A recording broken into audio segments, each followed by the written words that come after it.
बिस्मिल्लाहिर्रहमानिर्रहीम। अस्सलाम वालेकुम फ्रेंड्स, मैं हूं सुहेल अहमद, 20 पॉइंट में हूं शामदीद। तो व्यूअर्स, आज की वीडियो में हम लोग बात करने जा रहे हैं कि अगर हम लोगों ने गोल्डन मिस्ट्री चूज़ा या फिर ब्राइलर चूज़ा किसी भी ब्रीड का हम लोगों ने चूज़ा लेना है तो हमें क्या क्या एहतियात करनी चाहिए और क्या क्या बातें हमें जहन में रखते हुए वो चूज़ा परचेज़ करना चाहिए ताकि हमें बाद में नुकसान ना उठाना पड़े।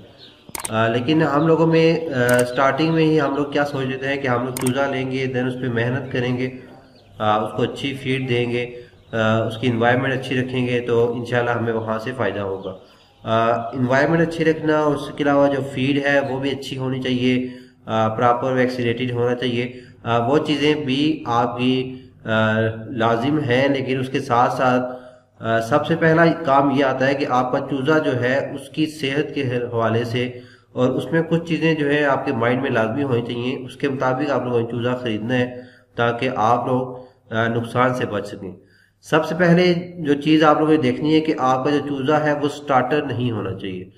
अब स्टार्टर का जिन लोगों को नहीं पता उनके लिए कि जब मुर्गी अंडा देना स्टार्ट करती है तो वो 4.5-5 महीने के बाद अंडे देना स्टार्ट हो जाती है। लेकिन अगर आपने देखा हो कि वो जो बिल्कुल स्टार्ट में एग्स देती है वो कुछ साइज में छोटे होते हैं तो उनको हम स्टार्टर एग्स बोलते हैं।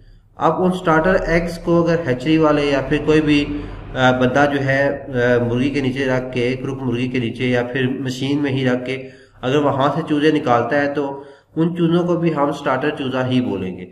अब उसमें मसला क्या होता है कि क्योंकि अंडे का साइज छोटा होता है, वहां पे जर्दी भी छोटी होती है, तो वहां से चूजा निकलता है तो चूजे का साइज भी छोटा रह जाता है और उसमें बीमारियों के जो चांसेस हैं वो बहुत ज़्यादा होते हैं। इसके अलावा चूज़ा जब आप उसको फीड देंगे, सब आप प्रॉपर अगर वैक्सीनेटेड भी करवाएंगे, फीड भी अच्छी देंगे, लेकिन वो चूज़ा जो है बहुत ज़्यादा कद नहीं कर पाता। जब कद नहीं कर पाएगा तो इट मीन्स कि आपका बाद में अगर आपने अंडों के लिए रखनी है तब भी मसला बनेगा, अगर आपने गोश्त के लिए रखनी है तो फिर तो आपका बहुत ही ज़्यादा नुकसान हो सकता है।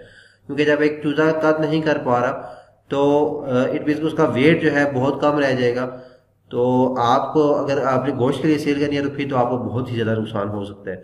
तो इसलिए आप लोगों ने ये चीज़ लाजमी पहले देख लेनी है कि आपका जो चूज़ा है वो स्टार्टर एग से निकला हुआ ना हो।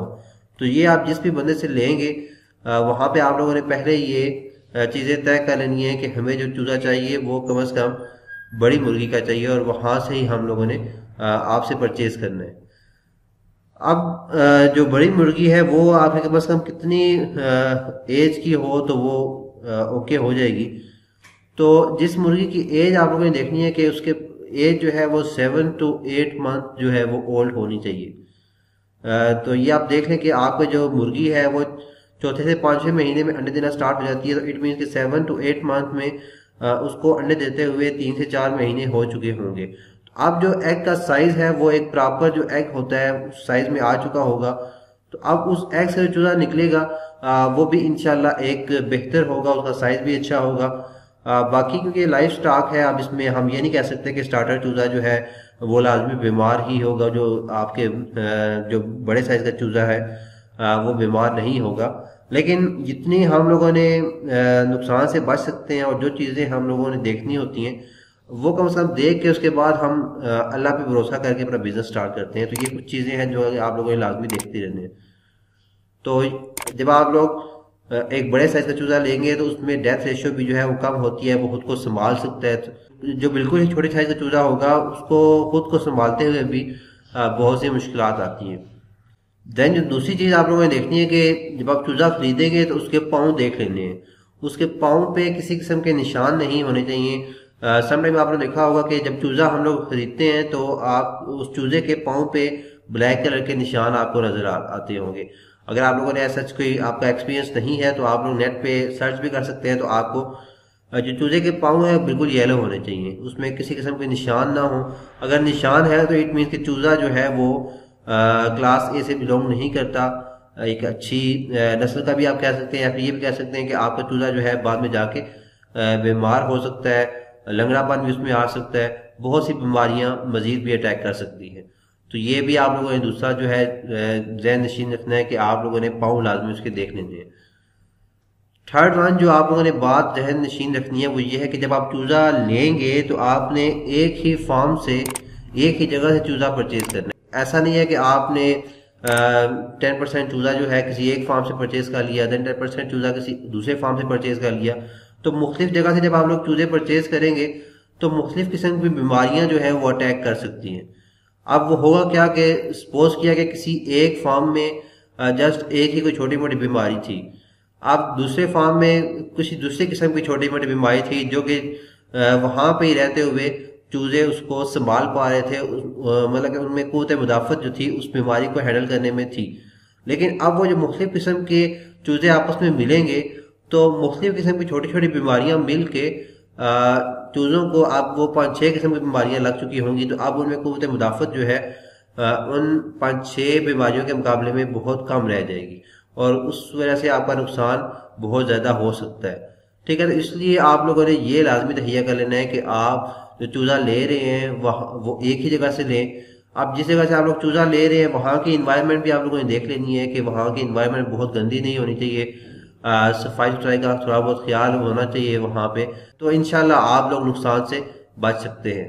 देन उसके बाद जो बात आती है कि आप जहां से चूजा ले रहे हैं, अगर आप बहुत ज्यादा चूजा ले रहे हैं, आप एक बिजनेस स्टार्ट करने जा रहे हैं, तो ये फिर जाके चेक कर लें कि आप जो चूजा ले रहे हैं उसके जो पेरेंट्स हैं, जो उसके माँ बाप हैं, वो प्रॉपर वैक्सीनेटेड होने चाहिए। वहां पे जो मुर्गा है वो प्रॉपर वैक्सीनेटेड हो, अदरवाइज क्या होगा, मुर्गे में बीमारी कोई ना कोई होगी तो वो देन चूजे में भी ट्रांसफर हो जाएगी, तो वहां से भी आपको नुकसान हो सकता है। अगर वो उसके पेरेंट्स जो है प्रॉपर वैक्सीनेटेड नहीं होंगे तो फिर चूजे को बीमारियां लगने के जो इम्कानात हैं वो बहुत ज्यादा हो जाते हैं। देन उसके बाद आप लोगों ने ये देखना है कि आपका जो चूजा है बहुत जो आप लोगों ने चूजा परचेज करना है वो आपके आसपास इलाके से ही आप लोगों ने परचेज करना है। बहुत दूर के एरिया से आप लोग परचेज ना करें तो ज्यादा बेहतर है, क्योंकि जब चूजा आपका बहुत दूर से सफर करके आता है तो आप तक पहुंचते पहुंचते बहुत ज्यादा थक चुका होता है। तो चूजे में वैसे ही बर्दाश्त का मादा जो है वो बहुत कम होता है, आपको उसको ख्याल रखना पड़ता है। पहला जो हफ्ता 1.5 हफ्ता है उसमें बहुत ज्यादा चीजों का ख्याल रखना पड़ता है, अदरवाइज डेथ रेशो बहुत ज्यादा हो सकती है। तो अब जो चूजा जो है वो पहले ही उसमें कुव्वत मुदाफत बहुत कम होती है, उसमें इतनी ज्यादा आप कह रहे हैं कि एनर्जी नहीं होती, तो जब आप बहुत दूर से लाएंगे वो थका हुआ होगा, थका हुआ आपके पास जब वो उतारेंगे तो वो उतार के तो चले जाएंगे, आपको दे के चले जाएंगे, लेकिन उसके बाद उनको हैंडल करना, अगर आप बिल्कुल ही न्यू बिजनेसमैन है तो फिर तो आपको हैंडल करना बहुत ज्यादा मुश्किल हो जाएगा। आपको समझ ही नहीं आएगी कि आप ये चूजा बिल्कुल ही मुरझाया हुआ है, इसको मैं क्या इसकी देखभाल करूं। तो इसलिए कोशिश करें कि अपने आसपास के एरिया ही में कोई हैचरी, जहां पे आपको अंडों से चूजे निकाले जाते हैं उसको हैचरी बोलते हैं, तो कोई हैचरी मिल जाए, कोई भी फार्म हो या किसी आप फेरी वाले से भी लेते हैं, तो चूजा आप करीब करीब से ही लें ताकि थकन के बाद जब उसमें एनर्जी की कमी होगी वो ना हो। देन उसके बाद आप लोगों ने मौसम का लाजमी ख्याल रखना है कि देख लेना है कि मौसम किस किस्म का है। अगर तो सर्दी है तो आप जहां से चूजा ला रहे हैं वहां से आप अपने घर तक चूजा लाते हुए ये लाजमी जहन में रखें कि सर्दी में आसपास आप लोगों ने कोई कपड़ा वगैरह डाल लें या कुछ इस तरह की कोई ऐसी चीज रखें जिससे आपका टेम्परेचर जो है चूजों के लिए एक मेंटेन रहे। ऐसा ना हो कि हवा बहुत ज्यादा लगती रहे तो वो चूजा फिर भी बीमार हो जाएगा। देन जब घर आएगा तो घर में भी आप लोगों ने टेम्परेचर का लाजमी ख्याल रखना है। आपका टेम्परेचर जो है वो 32 डिग्री सेंटीग्रेड से 34 डिग्री सेंटीग्रेड के दरमियान रहना चाहिए, ना इससे बहुत ज्यादा कम हो ना इससे बहुत ज्यादा हो, अदरवाइज चूजा आपका बीमार हो सकता है।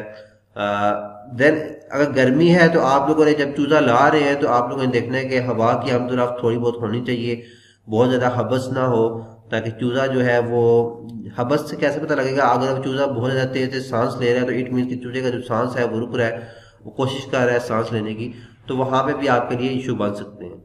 तो हवा की क्रॉसिंग जो है आपके लिए लाजमी होनी चाहिए। तो ये कुछ चीजें थी जो कि आप लोगों ने चूजा खरीदते हुए जहन नशीन रखनी है। इंशाल्लाह ये सारी चीजें अप्लाई करते हुए अगर आप लोग चूजा लाएंगे और उसके बाद आप अच्छी मेहनत करेंगे तो आपको उसका कोई ना कोई प्रॉफिट भी लाजमी मिलेगा। तो उम्मीद है ये वीडियो आप लोगों को पसंद आई होगी, आप लोगों के काम आई होगी। बाकी कमेंट्स में बताइए कि आप लोगों को और किस चीज के बारे में इंफॉर्मेशन चाहिए, तो इंशाल्लाह साथ साथ मैं वो भी अपडेटेड इंफॉर्मेशन आप लोगों को देता रहूंगा।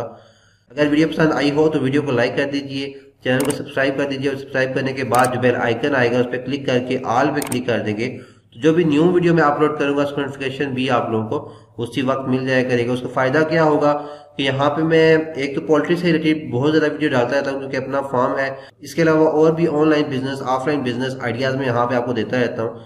तो मे भी कोई ना कोई आइडिया आप लोगों को पसंद आ जाए और वहां से आपकी अर्निंग स्टार्ट हो जाए। तो इसलिए चैनल को सब्सक्राइब लाजमी कर दें, बिल्कुल फ्री है। अगर वीडियो पसंद ना आए तो उसके बाद आप दोबारा अनसब्सक्राइब कर सकते हैं। तो इंशाल्लाह मिलते हैं नेक्स्ट किसी और वीडियो के साथ, नेक्स्ट किसी और टॉपिक के साथ। तब तक के लिए अल्लाह हाफिज।